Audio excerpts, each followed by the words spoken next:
Amém, Jesus. Queridos irmãos, a paz do Senhor. Amém. Privilégio este de poder estar aqui, juntamente com esta igreja pela primeira vez. Deus abençoe o nosso local pela fidelidade, desde que nós ministrarmos aqui, por indicação do nosso amigo pastor Mário Costa, que é uma bênção de Deus. Eu vejo a forma de Deus usar o pastor Mário, grandemente um jovem, que no início, quando eu conheci, ele congregou na igreja que a minha tia congrega até hoje. Ele era jovem de mocidade, ele é solteiro, enquanto eu estava já na caminhada, pregando por vários lugares, e eu louvo a Deus pela vida dele, da sua esposa, e por nós estarmos aqui. Abra sua Bíblia sem perda de tempo, Evangelho de Mateus, o livro que foi lido nesta noite, ao tema do assunto que é propício aos nossos corações. Mateus capítulo de número 25. Depois nós iremos para outro texto.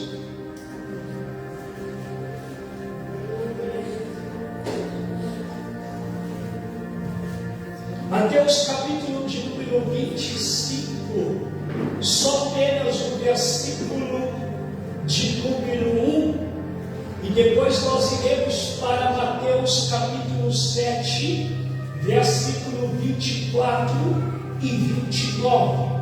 O capítulo de número 25, versículo de número 1 diz assim: então o reino dos céus será semelhante às 10 virgens, e que tomando as suas lâmpadas, saíram ao encontro do noivo ou do esposo. Capítulo 7 de Mateus.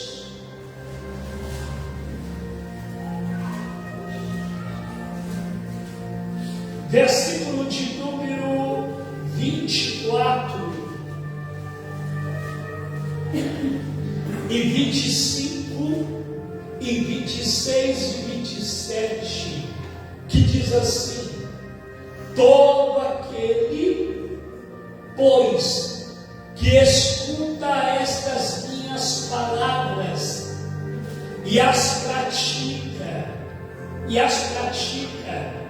assemelharei o homem prudente que edificou a sua casa sobre a rocha, e desceu a chuva, e correram os rios, e sopraram os ventos, e combateram aquela casa e não a caiu, porque estava edificada sobre a rocha.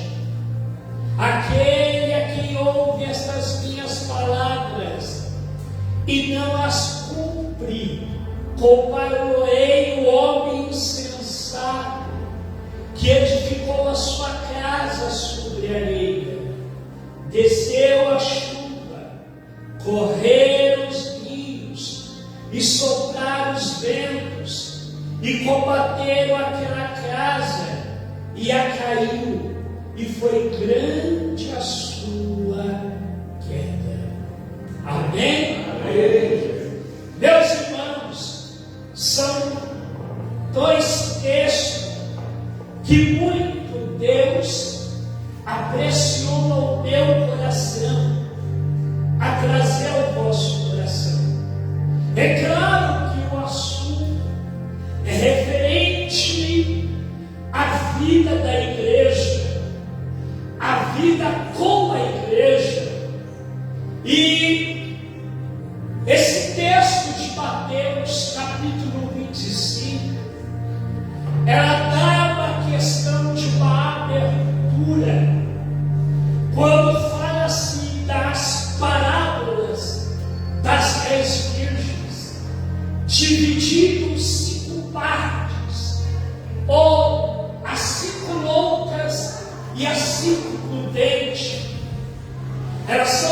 dividida, essas 10 virgens são divididas em duas partes, entre 5 e 5.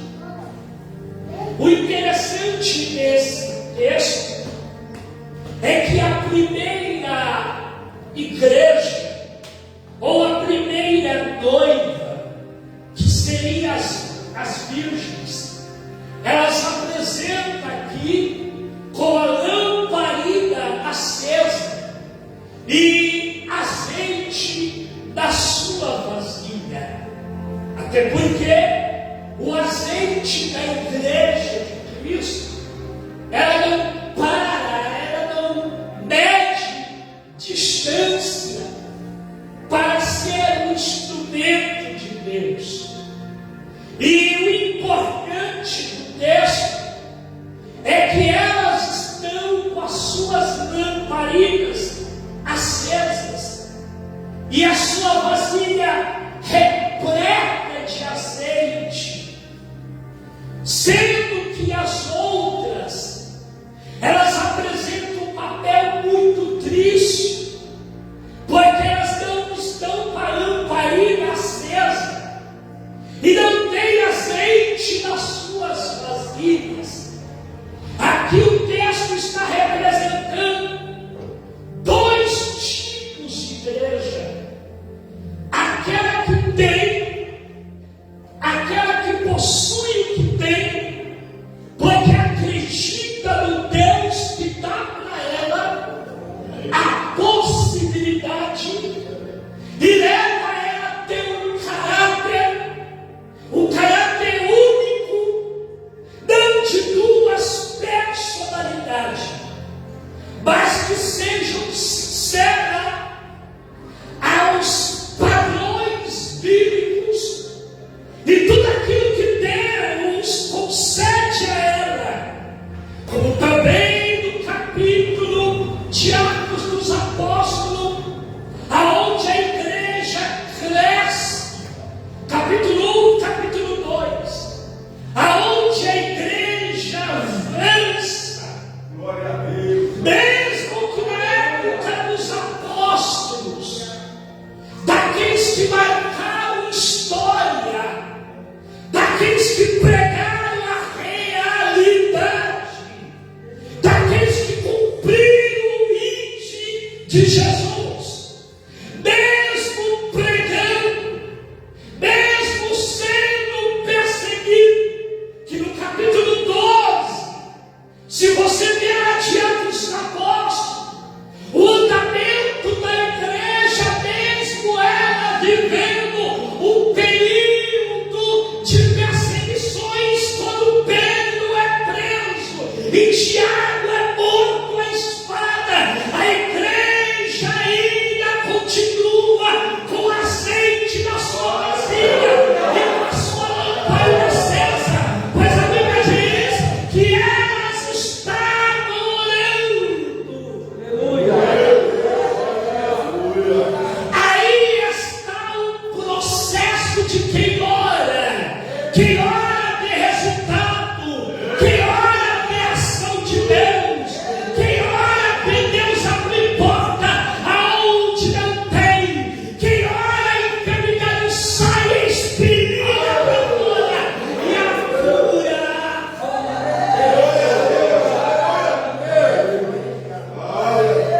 É essa noiva que registra em si mesmo uma realidade de servir a Deus com a lamparina acesa e não pode deixar apagada. O pouco que você tem que priorizar o pouco que você tem. glória a Deus, aleluia. Deus não mede você pelo que você é, ou se tem muito ou tem pouco. O importante é ter alguma coisa de reserva para Deus não ter mais.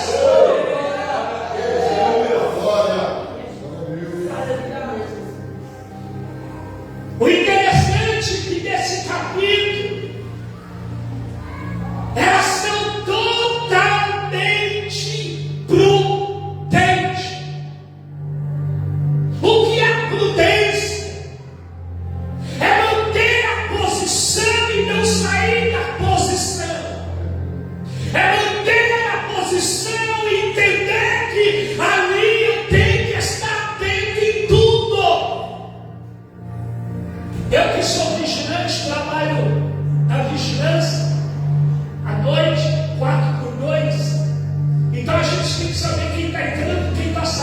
Nós temos que estar ligados em tudo.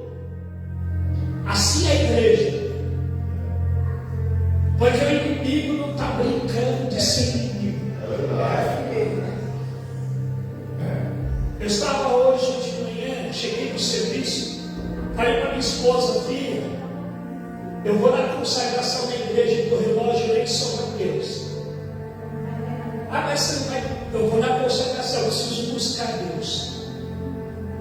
Aproveitar agora essas férias, agora que eu vou começar agora sexta-feira, de férias, 30 dias, em casa. Aproveitar buscar a Deus, ter um momento com Deus e com a família. Uma coisa que você tem que aprender: ter um momento com Deus e com a família. O diabo odeia a família. Aqui está a família de Deus.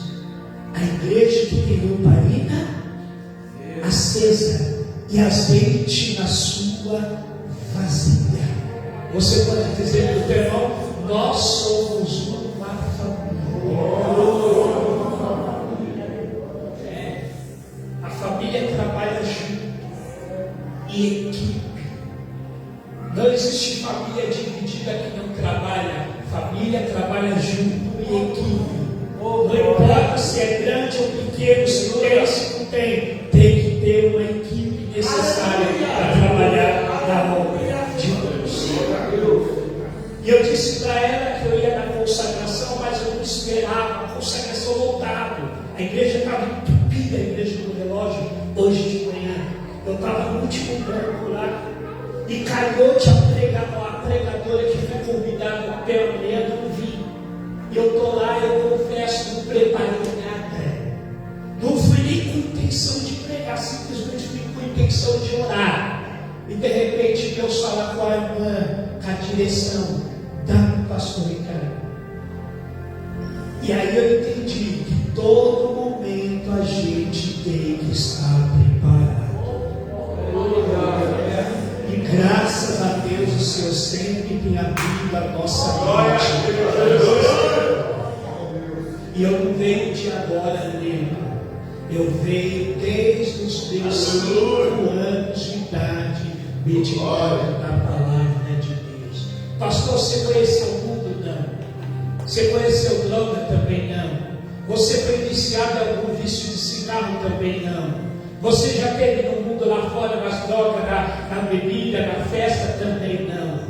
Eu vim de uma infância diretamente para a casa do Pai. Quem tem me sustentado esses 40 anos de caminhada com Cristo? Somente Ele. Aleluia!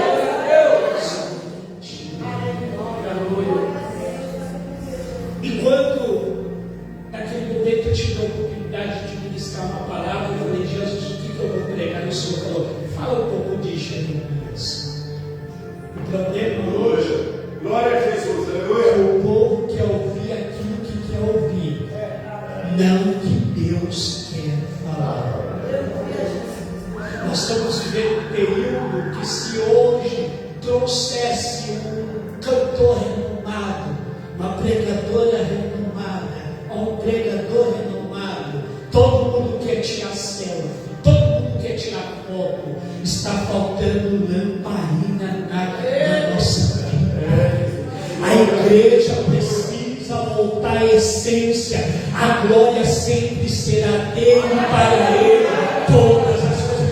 Deus não dá glória a ninguém, senão ele vai operar. Ele não dá glória a ninguém. É nós que colocamos pessoas no patamar lá em cima. O mesmo que coloca é o mesmo que denigre. O mesmo que coloca é o mesmo que mata. É por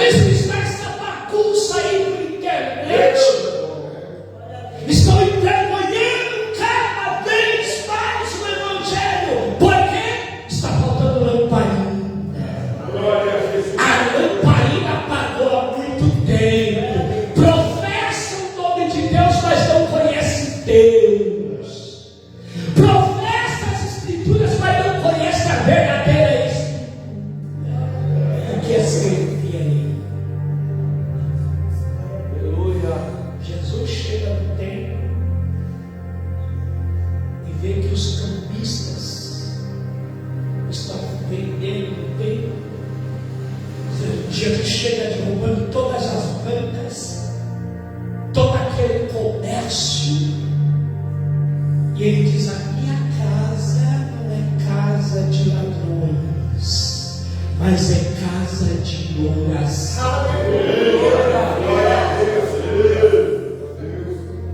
Oh, glória.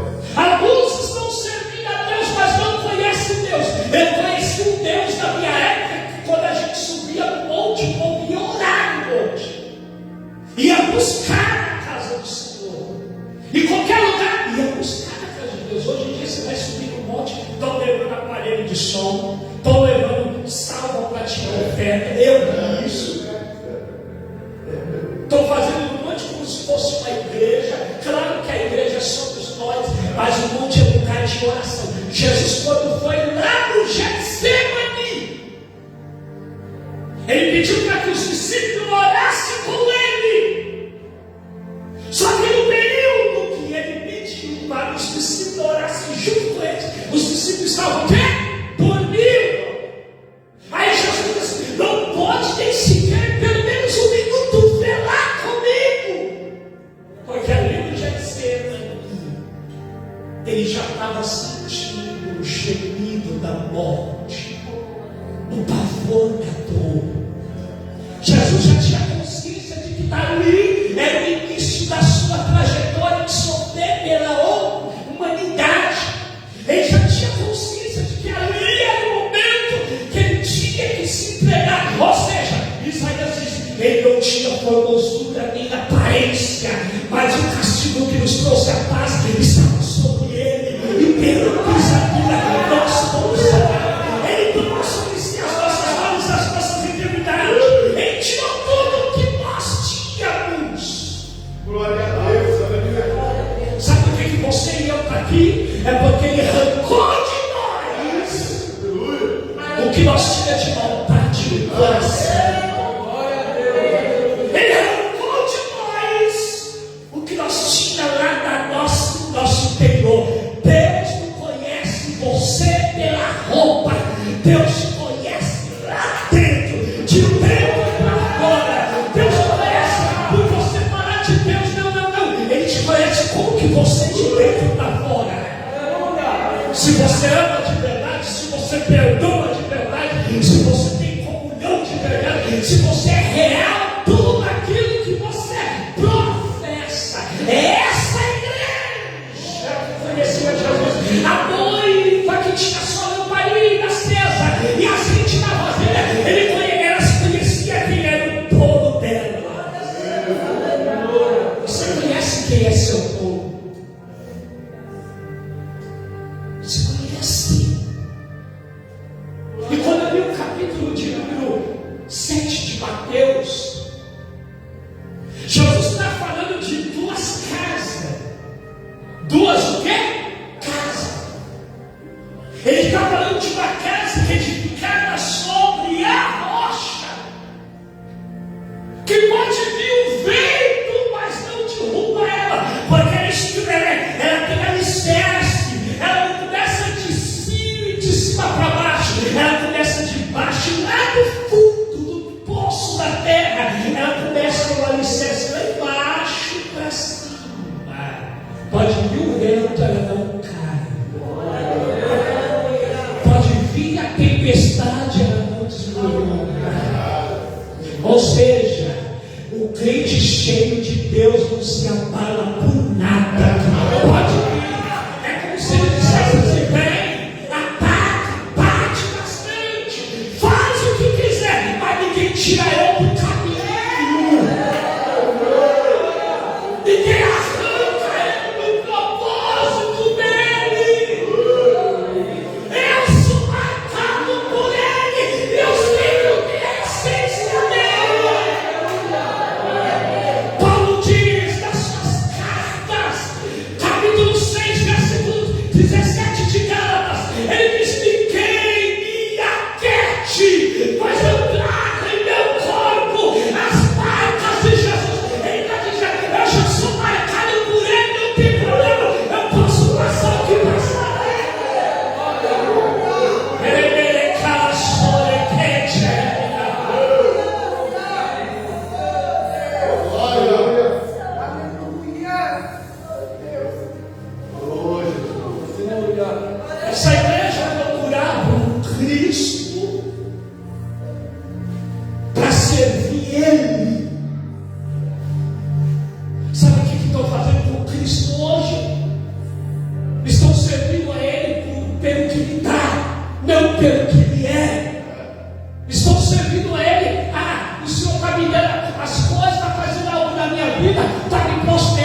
Antigamente, eu me lembro, no tempo de criança, como que a gente sempre, eu falei hoje na tarde, na consagração de manhã, que isso era o costume dentro de casa. Eu tinha que jejuar de manhã, à tarde e à noite. Ia para a escola, jejum. Voltava da escola, jejum. Se a gente quebrasse o jejum, atrás da porta tinha uma borracha cortada no meio, pneu de bicicleta cortado no meio, e volta dessa borracha, arame cheio de ponta, e atrás da porta, se quebrar o jejum, vai apanhar com essa borracha. Era isso que a nossa avó fazia com a gente. Não podia comer no recreio porque sabia que dentro de casa vai apanhar. Não podia quebrar o jejum, chegar em casa, colocava a bolsa em cima da cama lá e corria para a Bíblia. Essa era a nossa regra dentro de casa. Hoje, ao contrário, os filhos fazem o que quer do pai. Os pais estão perdendo a autoridade dentro do seu próprio lar. Só que a palavra de Deus hoje é: convida Jesus dentro da sua casa para ver se ele resolve o problema. Eu disse hoje pela manhã, um pastor do meu ministério, faz parte do ministério, ele publicou um caso que está ocorrendo sobre o Bolsonaro, dizendo aquela coisa toda. Ele começou a falar mal, e eu comentei embaixo no comentário dele, disse assim, eu disse para ele: eu não sou nem de um e nem de outro, eu sou a favor de Cristo. Eu não apoio nenhum, não apoio o outro, eu sou a favor do reino. Aí ele disse: mas pastor, você sabe, né? Eu não sei nada, eu sou a favor do reino. Aí eu disse para ele: pastor, você está servindo quem? Afinal das contas, para que lugar você está lutando? Para morar no céu ou para ficar aí? Querendo se envolver em briga de quem está no poder. Você já viu um morador lá do condomínio, falou para um parceiro meu. Aí ele olhou para mim e falou assim: e aí, o que você acha? Corinthians ou Palmeiras? Eu falei: nenhum dos dois. Primeiro, que eu não sou nem corintiano nem palmeiras. Eu sou a favor de Cristo. Eu não perco tempo nessa vida terrena. O meu foco é olhar para o céu e dizer: daqui a pouquinho, alguns minutinhos, eu vou embora para lá e não vou voltar nunca mais para essa terra.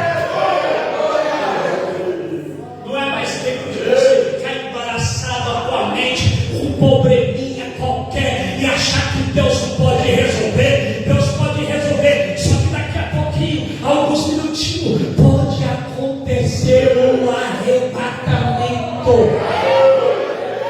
Aí Deus faz uma pergunta: você está se preparando para chegar lá?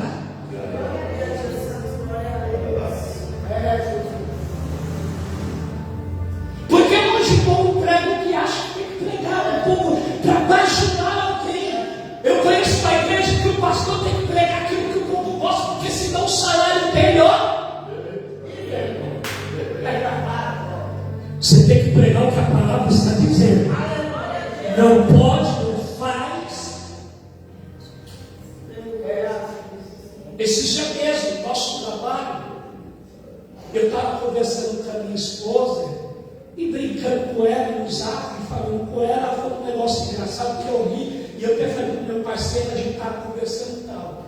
Começamos a rir entre a gente ali, na portaria.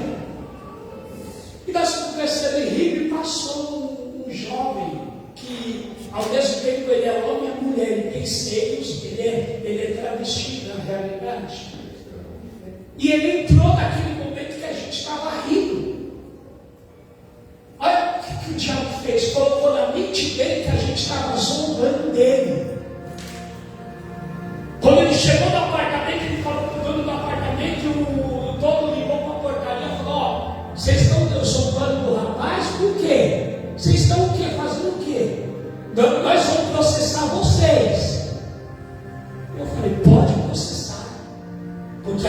consciência está limpa. Olha como que o diabo está colocando na mente do ser humano.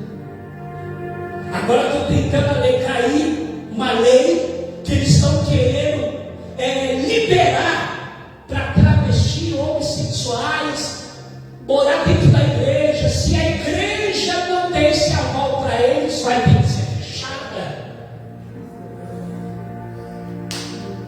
E se não deixar eles entrar no banheiro feminino, vai ter que ser preso também. Só que uma coisa eu entendo, que tudo isso é porque Jesus está voltando. Pedro não brincou de ser obreiro. Tiago não brincou de ser servo. Nenhum deles. É por isso que quando Pedro estava preso, a igreja estava orando por ele estava pregando. Ele estava anunciando. Você vê que quando Jeremias estava preso, mandou cartas. Ou seja, você pode estar lá embaixo, a ponto de as pessoas lhe oprimir, mas a sua boca não pode deixar de falar a verdade. Diga para o seu irmão, não deixa de falar a verdade de Deus. Não troque os seus valores em Deus pelo prato fácil. Não se venda por nada. Essas mulheres aqui, elas mostraram a dedicação, pois o versículo de número 4 diz: mas as prudentes levaram o azeite em sua vasilha com as suas lamparinas. Olha, lamparina e azeite junto. Ou seja, Deus está dizendo: se tem unção sobre a sua vida, não pode morrer essa unção. Aonde você passa, você transmite a unção de Deus. Eu digo isso por exemplo. Alguns anos atrás, alguns meses atrás, no meu trabalho, tinha um casal, que esse casal, eles tiveram uma menina. Essa menina, ela nasceu com câncer. E os médicos diziam que nunca mais ia nascer cabelo na cabeça da criança.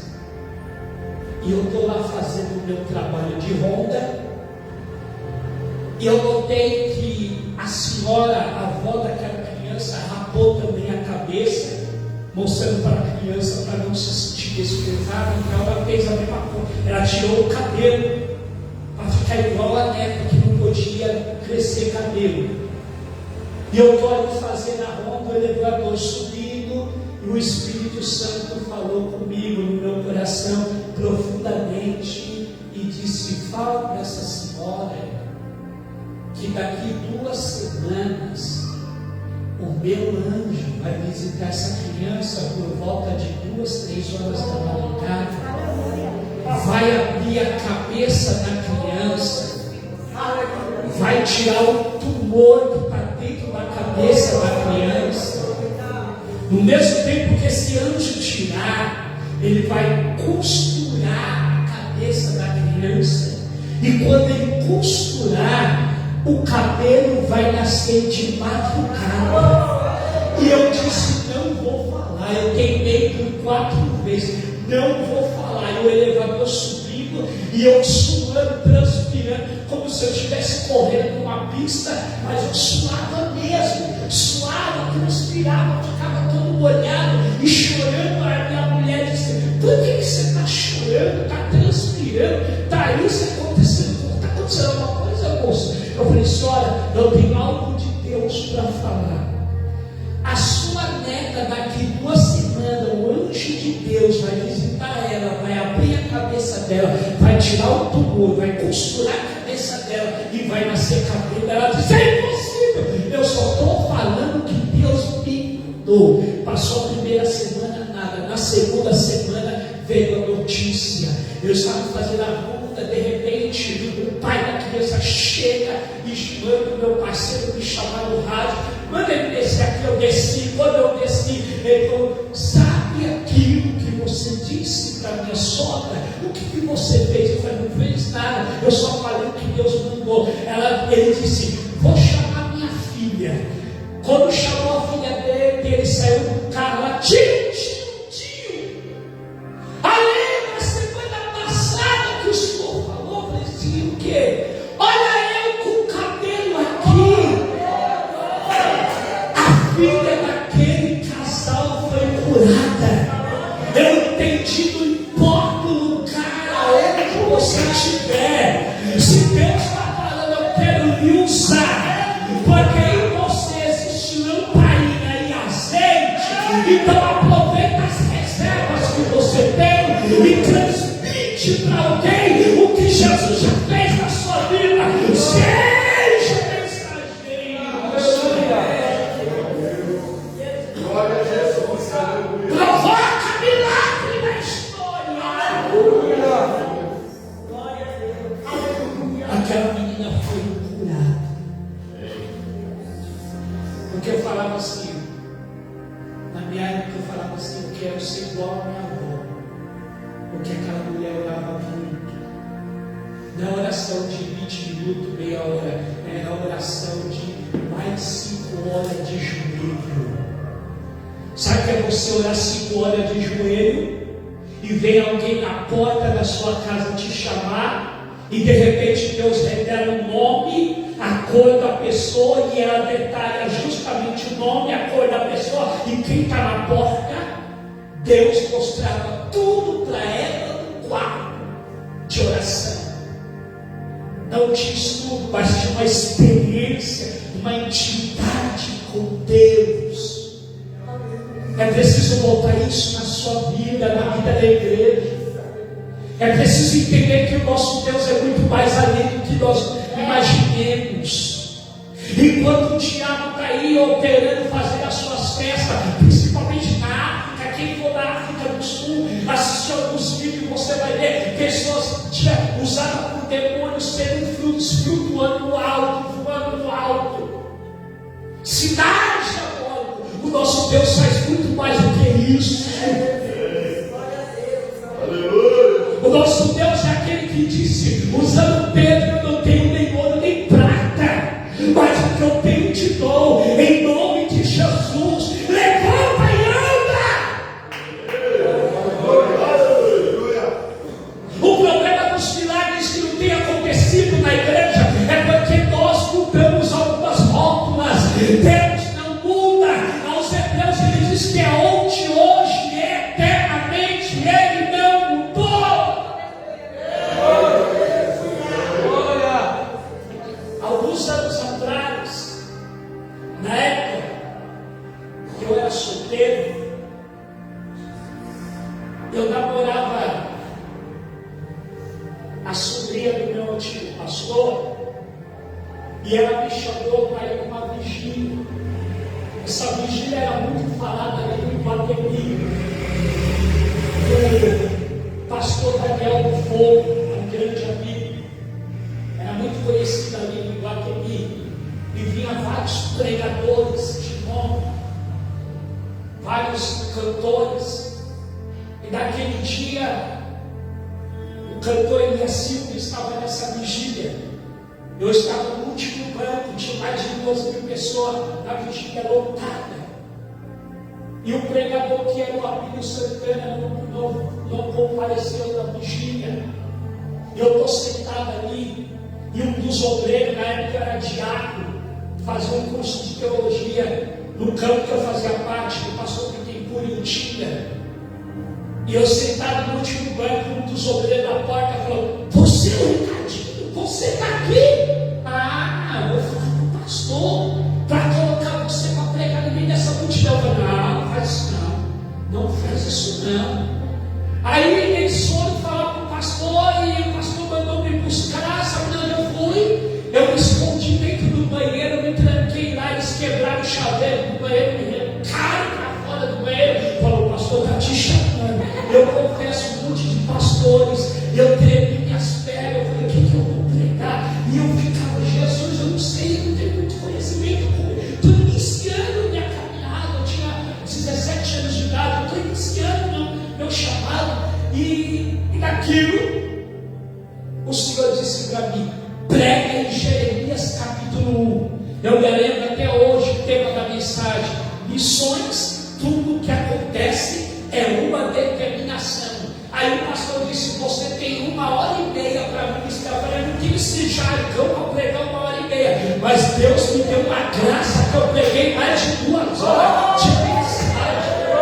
E quando foi no meio da mensagem, o Senhor fez eu parar a mensagem e disse, no meio dessa multidão tem uma senhora que tem um filho que pegou mais de 20 anos de cadeia. Vem na frente, ela veio. Quando ela veio na frente, eu falei, receba um milagre, porque daqui na próxima vigília o seu filho vai aparecer de madrugada em casa dizendo, me soltaram, mãe, agora estou livre. Os anos que eu ia pegar já não vou pegar mais, eles me libertaram. Ou seja, aconteceu isso aí. Glória a Jesus, glória a Deus. E essa notícia foi esparramando.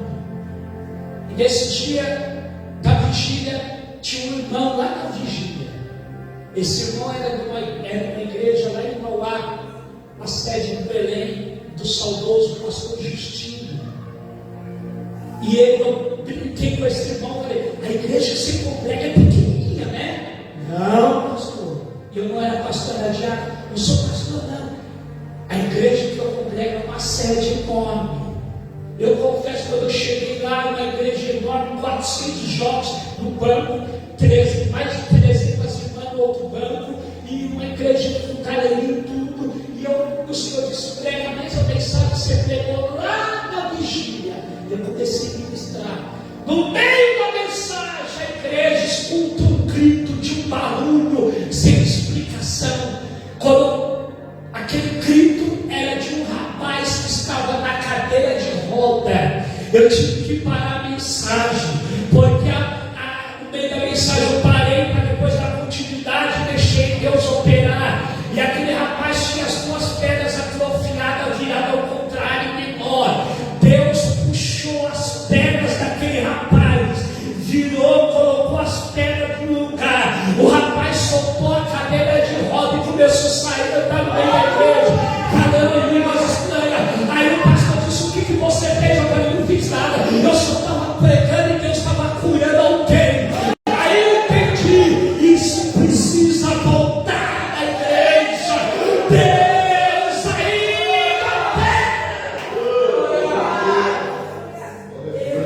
Glória a Jesus. Aquele rapaz levantou da cadeira de roda. Foi uma das experiências que eu tive. Muitas outras. Como também eu sou um milagre de Deus.